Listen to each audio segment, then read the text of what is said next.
Oi, gente, tudo bom? Está começando mais um Drops Design, um conteúdo desenvolvido pelo programa de pós-graduação da Unicinos, que estabelece as relações entre as práticas e as teorias do design. Bom, para esse papo de hoje, o tema é design e experiência. E o nosso convidado especial que vai estar aqui respondendo para a gente é o Felipe Campelo, né, o professor doutor Felipe Campelo, que atua no PPG Design da Unicinos. Tudo bem, Felipe? Tudo ótimo. Nós também temos aqui o professor doutor Celso Scaletti, que é difícil esse nome do Celso, mas um dia eu vou acertar, vou ficar bom nisso. Ele também atua no PPG de Design da Unicinos. Tudo bem, Celso? Tudo bem, daí todo mundo? Como é que vocês estão? Ótimo. Bom, e eu sou o Diego Alegre, e eu sou especialista e mestrando em Design Estratégico. Tenho a honra de conviver com esses dois feras aqui no dia a dia, e vou estar aqui fazendo um pouco dessa mediação hoje para o nosso papo, tá? Então, para começar o nosso papo e já ir direto ao assunto, que o nosso objetivo aqui é trabalhar com Drops e Design, Felipe Campelo, é possível projetar uma experiência? Sim, eu vou dar uma notícia muito ruim, tá? Não é possível, tá? A gente projeta para a experiência, tá? Significa que nós não temos propriamente condições de definir exatamente o que o usuário, o consumidor, o indivíduo vai experienciar, porque existe uma parte que a gente não tem controle, que é o repertório que ele traz, as experiências anteriores. Quando a gente fala em design para experiência, a gente está projetando condições que aumentem a probabilidade de uma determinada experiência efetivamente venha a ocorrer. Tá? Pode parecer um jogo de palavras, mas na realidade eu acho que tem um ponto importante que determina propriamente qual é o limite da nossa atuação. Tá? Ou seja, por mais maquiavélico que possa parecer, tá? A gente não define propriamente com exatidão que tipo de experiência na interação de um produto, de um serviço, de uma comunicação, o usuário vai ter. Felipe, desculpa até te interromper, mas eu queria saber já, tu usou a palavra maquiavélico, né? Quais seriam os pontos de interesse, a quem poderia interessar a gente projetar uma experiência para uma experiência, né? Quais seriam os setores interessados nesse tipo de projeto? Na realidade, qualquer setor que procure propriamente gerar uma determinada reação emocional do indivíduo que seja benéfica, seja para o indivíduo, seja para o negócio ou para a organização envolvida. Então, no momento que eu penso, por exemplo, no desenvolvimento de um aplicativo ou de um site, tá? Que talvez seja a primeira noção que as pessoas têm quando ouvem experiência do usuário, user experience, o termo em inglês, o UX, pensam na nossa interação, ou seja, como é que eu navego, que tipo de reação eu tenho, mas essa lógica a gente pode transpor para qualquer tipo de interação que nós temos com artefatos. Então, no momento que eu planejo propriamente, ou eu projeto um ambiente comercial, ou um atendimento numa universidade ou numa escola, tá?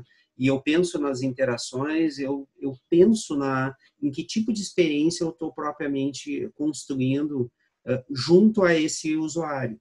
Então, a lógica desse projeto está associado digamos, na otimização dessas experiências do usuário. Eu acho muito interessante quando tu traz essa definição de experiência. Tu conseguiria traçar para a gente uma evolução, né? Tu falou muito assim dessa transição do produto para a experiência. Como é que a gente chegou aqui hoje? Por que a gente hoje vive essa era da experiência, essa busca pela experiência? Bom, é uma pergunta interessante pelo fato de que a gente poderia dizer que vivemos numa supervalorização da experiência a questão de uns 20 anos, tá? Ou seja, mais ou menos da virada dos anos 90 para cá, tá? E que se começou a se falar, inclusive, de economia de experiência, tá? Que é um determinado contexto onde a maneira como nós consumimos, tá? Passa a ter um modo um pouco diferente, onde, por exemplo, ter a posse de um objeto passa a ser menos importante do que seu uso. Tá? Então, se a gente pensar em grandes movimentos de negócios e em modelos de negócios disruptivos dos últimos anos, todos eles passam por um processo de desmaterialização. Tá?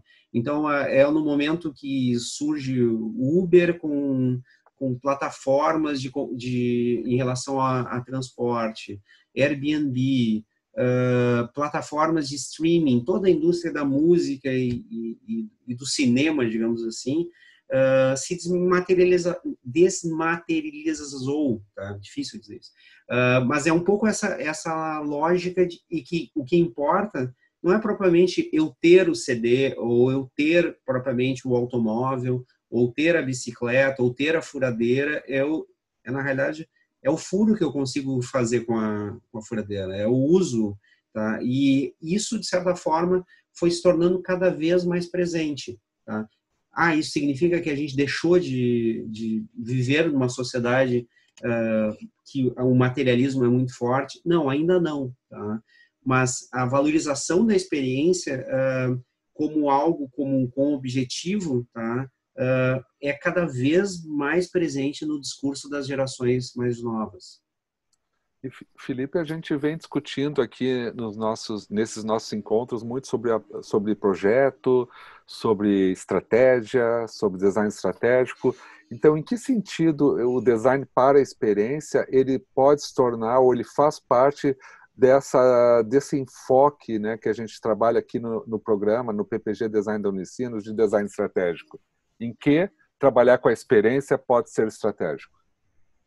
Eu diria, talvez porque inicialmente é essencial, né? Ou seja, se a gente está pensando que o que a gente projeta tem um efeito, tá, sobre o indivíduo, tá, sobre o usuário, querendo ou não usar o termo, tá, isso tem uma natureza estratégica, porque essa é a essência da interação que nós estabelecemos. E eu não estou falando exclusivamente de uma condição de empresas comerciais, por exemplo.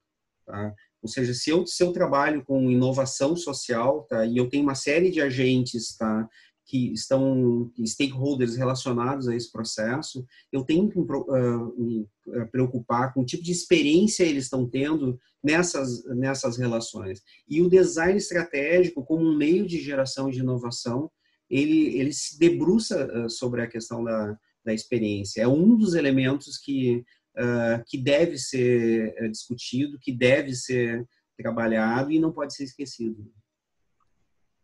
Eu queria te convidar, Felipe, para fazer uma reflexão, tá? Quando a gente está hoje assim passando por uma pandemia e a gente vem ressignificando e repensando tudo que a gente faz, as coisas que a gente acredita e uma série de valores que acabam norteando as coisas que a gente faz no dia a dia, como que tu acha que vai ser esse cenário relacionado à experiência nesse futuro? Pergunta simples, né, Diego? Então, uma coisa... para a gente fechar, bem Tu fácil. quer que eu preencha não só o Drops, mas o saco inteiro de Drops, tá? Com essa resposta, tá? Mas vai lá. Eu acredito que a gente está experimentando, tá? Ou vivenciando um contexto que vai gerar uma série de reflexões sobre os nossos padrões passados. Tá? E talvez a gente não retroceda em relação a esse caminho da experiência propriamente dita. Né? Eu acho que talvez a gente acelere para um contexto de maior valorização das experiências, tá? E talvez de uma própria avaliação de quais experiências efetivamente são mais significativas. Tá? Talvez esse seja um grande diferencial. Tá? Talvez a gente entre num momento de sociedade que o consumismo tenda a ter um papel menos relevante como no passado. Tá? Talvez a gente busque uma vida um pouco mais simples, tá? E que valorize determinadas relações que até então a gente estava passando por cima, tá? Em função da velocidade, em função de tudo que que compõem a vida contemporânea, ou compunha a vida contemporânea. Perfeito. Gente, o papo está muito bom, mas como o próprio nome diz, né, a gente está falando aqui de Drops de Design. Então, a gente vai estar encerrando por aqui. Felipe, muito obrigado pela tua contribuição. E mais reflexões como essa, além dessa nossa série de Drops de Design, tu encontra também, obviamente, no programa de pós-graduação em Design Estratégico da Unicinos. Então, a gente se vê nos próximos episódios e, claro, na Unicinos. Tá? Valeu, gente. Abração. Obrigado. Valeu, um abraço. Obrigado. Obrigado, Tchau. Celso.